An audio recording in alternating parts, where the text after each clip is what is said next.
नमस्कार, आप देख रहे हैं न्यूज पॉइंट। मैं हूं सिकता देव। आज दो अलग अलग घटनाओं में भारतीय सुरक्षा बलों ने 7 आतंकियों को ढेर कर दिया है। पहले आज तड़के कश्मीर के हंदवाड़ा इलाके के लंगेट में सेना के एक कैंप पर आतंकी हमला हुआ, जिसे नाकाम करते हुए तीनों आतंकी मारे गए। इसके अलावा नौगाम में घुसपैठ की कोशिश करते 4 आतंकियों को भी सुरक्षा बलों ने ढेर कर दिया।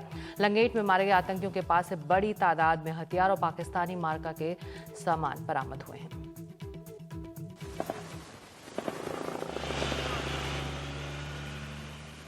उत्तर कश्मीर में हथियारों के इस बड़े जखीरे की बरामदगी सुबह में हुए एक बड़े आतंकी हमले के थोड़ी देर बाद ही हुई।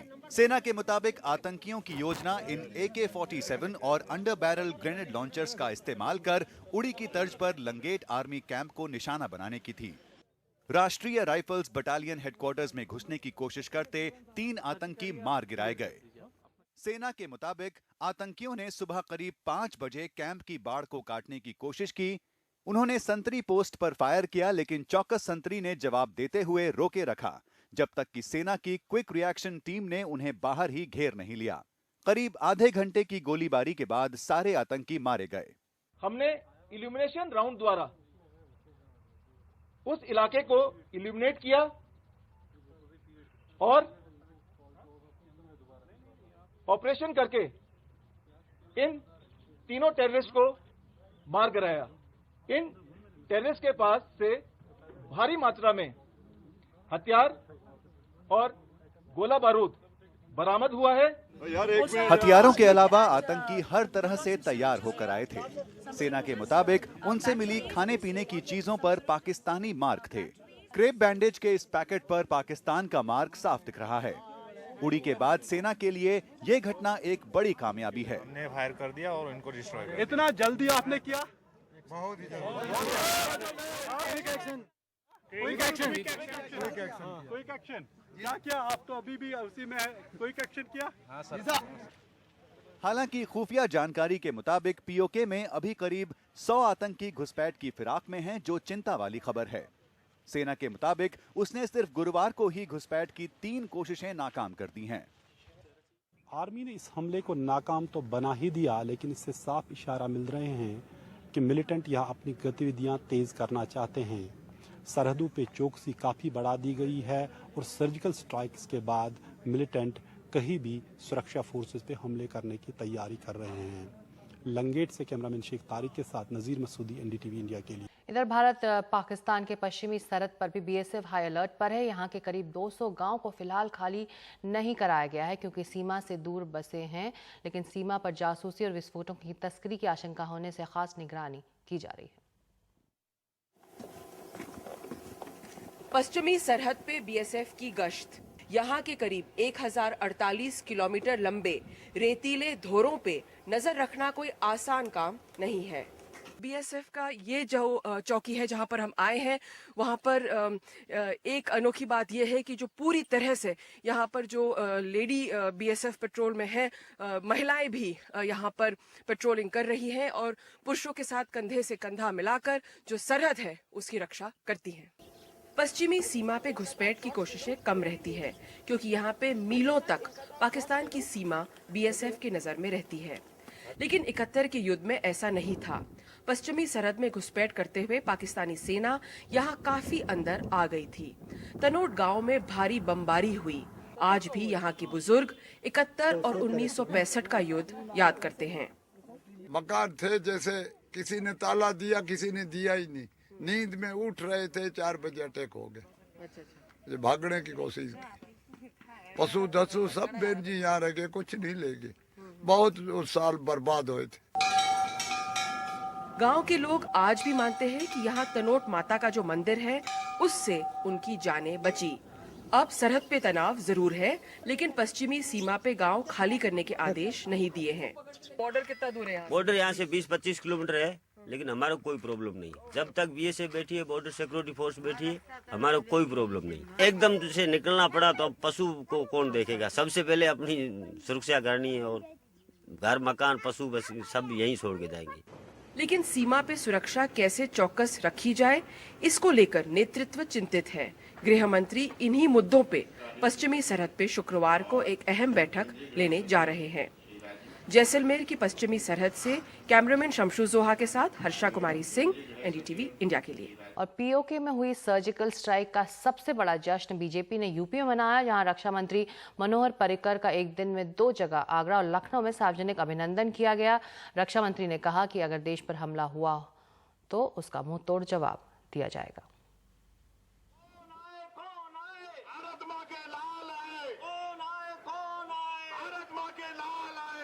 सर्जिकल स्ट्राइक के बाद बारी अब उसका सियासी श्रेय लेने की है।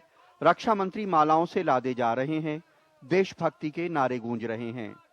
हमारे सैनिकों के पास ये जिगर है, ये शौर्य है कि वो केवल काम करने से रुकते नहीं है, लेकिन काम पूरा 100% सक्सेस के साथ करते हैं। पहले आगरा और फिर लखनऊ में बीजेपी ने रक्षा मंत्री का अभिनंदन किया। इसकी तैयारी कई दिनों से थी।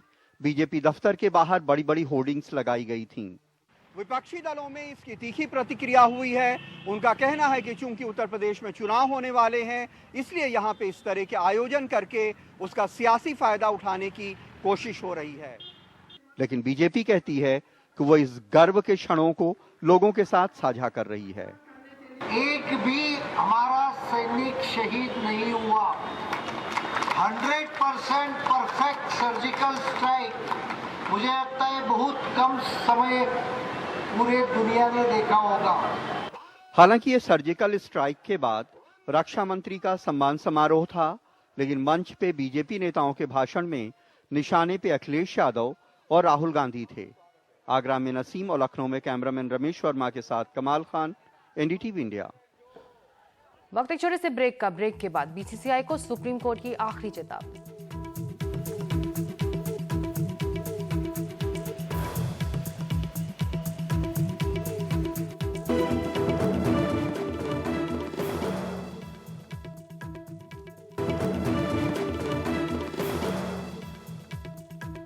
सुप्रीम कोर्ट ने लोधा कमेटी की सिफारिशें लागू करने को लेकर आज बीसीसीआई को एक तरह से आखिरी चेतावनी दे दी।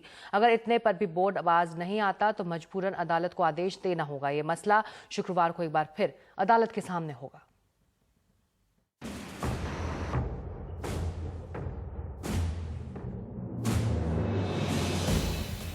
बीसीसीआई के अधिकारियों पर लटक रही तलवार अभी भी लटक रही है।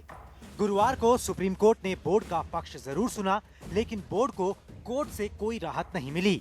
बीसीसीआई ने कोर्ट में दलील दी कि हम राज्य क्रिकेट एसोसिएशन पर होल्ड नहीं रखते। बीसीसीआई इस मामले में ज्यादा कुछ नहीं कर सकती। कोई भी प्रस्ताव पास करने के लिए बहुमत की जरूरत होती है।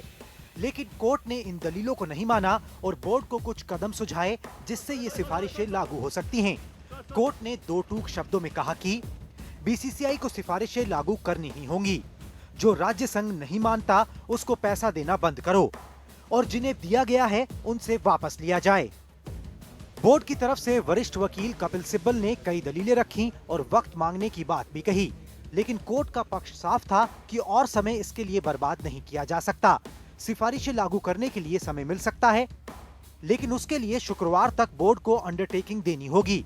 बिना शर्त सारी सिफारिशें लागू करने पर हामी भरनी होगी। पूर्व जस्टिस लोढ़ा भी गुरुवार को हुई कार्रवाई से संतुष्ट नजर आए। गेंद अब दोबारा से बोर्ड के पाले में है, लेकिन कहानी एक तरफ कुआं और एक तरफ खाई की है। बोर्ड के मौजूदा अधिकारियों ने अगर सिफारिशें मानी तो भी उन्हें जाना होगा और अगर नहीं मानी तो कोर्ट ऑर्डर पास कर बोर्ड को बदल सकता है।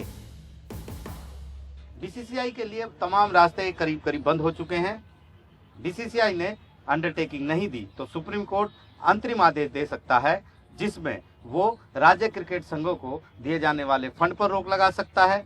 जो फंड संघों को दिए गए उनको वापस करने या फिक्स डिपॉजिट में रखने के आदेश दे सकता है और बीसीसीआई को रिफॉर्म लागू करने के लिए कुछ वक्त की मोहलत दे सकता है। नई दिल्ली से विमल मोहन और जितिन बुटानी के साथ आशीष भार्गव, एनडीटीवी इंडिया। तो अदालत ने लोधा कमेटी की सिफारिशों को लेकर सख्ती जताई है। बीसीसीआई को रिफॉर्म लागू करना ही होगा, ये कहना है सुप्रीम कोर्ट का। और कल एक तरह से अल्टीमेटम है, अपना जवाब देना होगा बीसीसीआई को कल अदालत में। कुणाल भाई हमारे साथ हैं। कुणाल, वाकई कुछ ऑप्शंस बचते हैं क्या बीसीसीआई के पास कल की अदालत की पेशी के दौरान? देखिए, बीसीसीआई के पास ऑप्शन बचा नहीं है। अब बीसीसीआई के लिए जो अधिकारी हैं वो अपनी कुर्सी की लड़ाई लड़ रहे थे। अब उनके लिए एक तरफ कुआं है और दूसरी तरफ खाई है। अगर वो सिफारिशों को मानते हैं तो वो सिफारिशों की जो मापदंड है कि 70 साल से ऊपर का कोई अधिकारी नहीं होना चाहिए, 3 साल से ज़्यादा उसका टर्म नहीं होना चाहिए, फिर कूलिंग ऑफ पीरियड में जाएगा, तो ज़्यादातर जो टॉप अधिकारी है वो सारे इसमें निपट जाएंगे। इसलिए उनके पास कोई ऑप्शन नहीं है। अगर वो सिफारिशें मानेंगे तो भी उनको जाना पड़ेगा, नहीं मानेंगे तो कोर्ट ऑर्डर कर देगा और तब उनको जाना पड़ेगा। मगर एक चीज़ है कि बीसीसीआई के अधिकारी कभी हार नहीं मानते। अब उनके पास ऑप्शन सिर्फ यही बचा है कि वो कोर्ट की सारी बातों को मान ले, लोधा रिकमेंडेशंस की सारी बातों को मान ले और अपना ही कोई भाई बंधु उनका जो बीसीसीआई के घर में से ही होगा वो कोई अध्यक्ष बन जाएगा, कोई सचिव बन जाएगा, राज्य क्रिकेट संघों के अध्यक्ष बदल जाएंगे, मगर वो अपना ही कोई भाई बंधु होगा। मगर अगर नहीं मानेंगे तो कोर्ट एक एडमिनिस्ट्रेटर को नियुक्त कर देगा या एक पैनल नियुक्त कर देगा और नए लोग आएंगे। वो बीसीसीआई के बाहर के भी हो सकते हैं कुछ लोग उसमें से, और बहुत ज़्यादा पारदर्शिता होगी तो पूरा ही पत्ता साफ हो जाएगा। इसलिए मुझे ये लगता है कि बीसीसीआई जो है कहीं ना कहीं घुटने टेक देगी और सारी सिफारिशों को मान लेगी, क्योंकि कोर्ट ने साफ कर दिया है कि सिफारिशें तो माननी ही पड़ेंगी। सिफारिशें लागू हुई तो खतरा किसके ऊपर मंडरा रहा है कुणाल? देखिए, आप गिनना शुरू कर दीजिए। अध्यक्ष के ऊपर है, क्योंकि वो 3 साल पद पे रह चुके हैं डिफरेंट पदों पे बीसीसीआई में, उनको कूलिंग ऑफ पीरियड में जाना पड़ेगा। सचिव का भी यही हाल है। फिर अब आप राज्य क्रिकेट संघों में आ जाएं तो शरद पवार हैं, राजीव शुक्ला हैं, एन श्रीनिवासन हैं, ये सब लोग सालों से अपने अपनी स्टेट एसोसिएशंस के पद पर काबिज हैं। तो इन सबको उन सिफारिशें अगर लागू हो जाती हैं तो इन सबको अपने पद छोड़ने पड़ेंगे और 3 साल के लिए बीसीसीआई से दूर होना पड़ेगा कम से कम। जी कुणाल, आप हमारे साथ बने रहिए। इस बीच आज भारत और न्यूजीलैंड के बीच पहले 3 वनडे के लिए भारतीय टीम का ऐलान कर दिया गया है। 15 सदस्यों की इस टीम में सुरेश रैना, हार्दिक पांड्या की वापसी हुई है, तो हरियाणा के ऑलराउंडर जयंत यादव को पहली बार वनडे में मौका मिला है। आर अश्विन, मोहम्मद शमी और रविंद्र जडेजा को आराम दिया गया है। इस बीच टीम पर नजर डालें तो टीम इस प्रकार है: महेंद्र सिंह धोनी कप्तान, रोहित रहाणे, विराट कोहली, मनीष पांडे, सुरेश रैना, हार्दिक पांड्या, अक्षर पटेल, जयंत यादव, अमित मिश्रा, जसप्रीत बुमराह, धवल कुलकर्णी, मनदीप सिंह, केदार जाधव और उमेश यादव। पहला वनडे 16 अक्टूबर को धर्मशाला में खेला जाएगा। तो कुणाल, कितनी इंटरेस्टिंग है ये कॉम्बिनेशन वनडे टीम के लिए? देखिए, बहुत ज़्यादा सरप्राइज़ तो इसने नहीं किया है। नई चयन समिति जो है उसका जो ये पहला चयन था, उसने भी दिखाया है कि कहीं ना कहीं वो युवाओं के साथ ही जाएंगे। गौतम गंभीर की बात थी कि उनकी वापसी हो सकती है, युवराज सिंह की वापसी हो सकती है, उनकी नहीं हुई। सुरेश रैना की वापसी हुई है, उम्र उनके साथ है, दिलीप ट्रॉफी में ठीक ठाक प्रदर्शन था तो उनकी वापसी हुई है। एक हार्दिक पांड्या की वापसी हुई है, ऑस्ट्रेलिया में खेले थे, उसके बाद जिम्बाब्वे में वो टीम में शामिल नहीं थे, उनकी वापसी हुई है। बात और साथ ही में जो टेस्ट मैच जो गेंदबाज खेल रहे हैं, अश्विन हो गए, जडेजा हो गए, मोहम्मद शमी हो गए, उन सबको आराम दिया गया है। न्यूजीलैंड के खिलाफ पहले 3 वनडे के लिए टीम चुनी गई है, एक्सपेक्टेड लाइंस पे ही है। और इसमें बस यही है कि सुरेश रैना की वापसी हुई है, उनके पास गोल्डन चांस है, 1 साल के बाद वो वनडे खेलेंगे। उन्हें अच्छा प्रदर्शन करना होगा अगर अपनी जगह बचानी है आगे चैंपियंस ट्रॉफी और फिर वर्ल्ड कप के लिए अपना दावा ठोकना है तो। जी शुक्रिया इस पूरी जानकारी और चर्चा के लिए कुणाल आपका।